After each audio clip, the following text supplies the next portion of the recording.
Praise the lord everyone.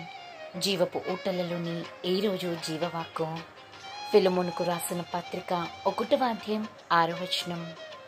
క్రీస్తుని బట్టి మీ అందున్న ప్రతి శ్రేష్టమైన వరము విషయమై నీవు అనుభవపూర్వకంగా ఎరుగుట వలన ఇతరులు నీ విశ్వాసమందు పాలివారగుతా అనున్నది కార్యకారి కావలియునని వేడుకొనుచున్నాను. శ్రేష్టమైన ప్రతివరము మన ప్రభువైన యేసుక్రీస్తు ద్వారానే పొందుకుంటామని వాక్యం సెలవిస్తుంది. అట్టి వరములు మన జీవితంలో కార్యరూపకంగా మారి మన చుట్టూ ఉన్న వారిని క్రీస్తునందు విశ్వాసంలోనికి నడిపించేలా ఉన్నాయా?